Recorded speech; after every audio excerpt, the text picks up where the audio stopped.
ತುಷಾರ್, ಸ್ವಲ್ಪ ಆಂಟಿಗೋಸ್ಕರ ಆಟೋ ತಗೊಂಬ. ಇವ್ರು ಪೊಲೀಸ್ ಸ್ಟೇಷನ್ಗೆ ಹೋಗಿ ಕಂಪ್ಲೇಂಟ್ ಕೊಡ್ಬೇಕಂತ. ಹಾ, ನಾನು ಕೇಸ್ ಮಾಡೋದಕ್ಕೆ ಹೋಗ್ತಾ ಇದ್ದೀನಿ. ರಿಕ್ಷಾದಲ್ಲಿ ಯಾಕೆ ಹೋಗ್ಲಿ? ನಾನು ಗಾಡಿನಲ್ಲೇ ಹೋಗ್ತೀನಿ. ಅದೇನಂದ್ರೆ ಬರ್ಕಾವ್ರೆ, ಗಾಡಿ ನನ್ನ ಗಂಡಂದು, ಮತ್ತು ಅದ್ರ ಕೀ ನನ್ನ ಹತ್ರ ಇದೆ. ಮತ್ತೆ ಇಷ್ಟು ಕೆಟ್ಟ ಹೆಂಗ್ಸತ್ರ ಕೀನ ನೀವು ತಗೋತೀರಾ?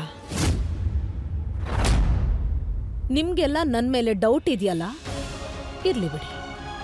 ಏನ್ ಮಾಡ್ತೀರೋ ಮಾಡಿ. ನನಗೆ ನನ್ನ ಪ್ರೀತಿನ ಯಾರ ಮುಂದೆನೂ ಸಾಬೀತ್ಪಡಿಸೋ ಅವಶ್ಯಕತೆ ಇಲ್ಲ. ಅದರಲ್ಲೂ ನಿಮ್ಮಿಬ್ರಿಗೆ ಸಾಬೀತ್ಪಡಿಸ್ಬೇಕಾಗಿಲ್ಲ.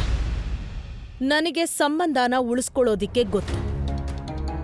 ನನ್ನ ಮನಸ್ಸು ಸಂಬಂಧಕ್ಕೋಸ್ಕರ ಯಾವತ್ತೂ ತೆರೆದಿರುತ್ತೆ. ಹಾಗಾಗಿ ಪ್ರೀತಿಯಿಂದ ನನ್ನ ಮನಸ್ಸಲ್ಲಿ ಇರೋದಾದ್ರೆ ಇರಿ, ಇಲ್ಲ ತಲೆ ಮೇಲೆ ಹತ್ತೋ ಪ್ರಯತ್ನ ಮಾಡಬೇಡಿ. ನೀವು ತಲೆ ಮೇಲೆ ಹತ್ತುತ್ತಾ ಇರೋದು ನಿನ್ ಮಕ್ಕಳು. ಅವರು ಅವ್ರ ಅಮ್ಮನಿಗೆ ಜೊತೆಯಾಗಿ ನಿಂತಿದ್ದಾರೆ ಅಷ್ಟೇ.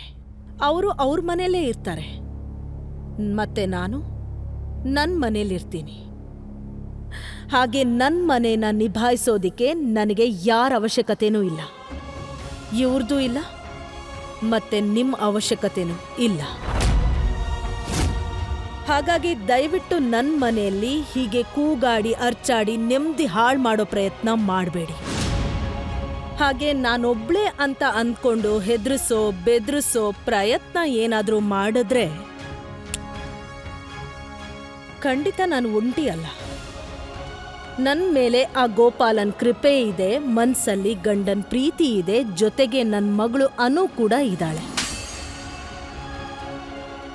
ಎಲ್ಲಿವರೆಗೂ ಇವರೆಲ್ಲ ನನ್ನ ಜೊತೆ ಇರ್ತಾರೋ ಅಲ್ಲಿವರೆಗೂ ಇಡೀ ಜಗತ್ತಲ್ಲಿರೋರು ಯಾರು ಏನು ಮಾಡಕ್ಕಾಗಲ್ಲ ಅಂದಮೇಲೆ ನೀವೇನು ಲೆಕ್ಕ ಬರ್ಕಾವ್ರೆ. ಮತ್ತೆ ಇನ್ನೊಂದು ಮಾತು ಹೇಳ್ತೀನಿ, ಸರಿಯಾಗಿ ಕಿವಿ ಕೊಟ್ಟು ಕೇಳಿ. ನಾನು ಈ ಮನೆಯಲ್ಲಿ ಎಲ್ರ ಜೊತೆಗೆ ಪ್ರೀತಿಯಿಂದ ಇರಕ್ಕೆ ಇಷ್ಟಪಡ್ತೀನಿ. ಒಂದ್ ವೇಳೆ ನೀವು ಕೂಡ ಸಮಾಧಾನದಿಂದ ಸರಿಯಾಗಿ ಇರೋದಾದ್ರೆ ಸರಿ, ಇಲ್ಲ ಅಂದ್ರೆ ನನ್ನ ಗಂಡ ಏನ್ ಮಾಡ್ಬೇಕು ಅಂತಿದ್ರೋ ಅದನ್ನೇ ಮಾಡ್ಬೇಕಾಗತ್ತೆ. ಆ ವಿಷಯನ ಅವರು ಪೂಜೆ ಆದ್ಮೇಲೆ ಹೇಳ್ಬೇಕು ಅಂತ ಇದ್ರು. ನಾನು ನಿರ್ಧಾರ ಮಾಡಿದ್ದೀನಿ.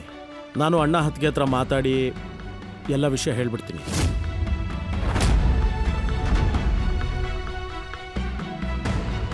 ಬರ್ಕಾವ್ರೆ, ಇವತ್ತು ನಿಮ್ಮ ಮನ್ಸಿಗೆ ಏನೆಲ್ಲ ಬಂತೋ ಅದನ್ನೆಲ್ಲ ನೀವು ಹೇಳ್ಬಿಟ್ರಿ.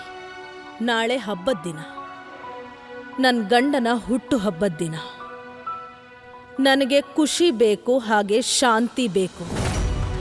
ಒಂದ್ ವೇಳೆ ಯಾರಾದ್ರೂ ಈ ಶಾಂತಿನ ಹಾಳು ಮಾಡಕ್ ನೋಡಿದ್ರೆ ನಾನು ಮುಂದಿನ ನಿರ್ಧಾರನ ತಗೋಬೇಕಾಗುತ್ತೆ.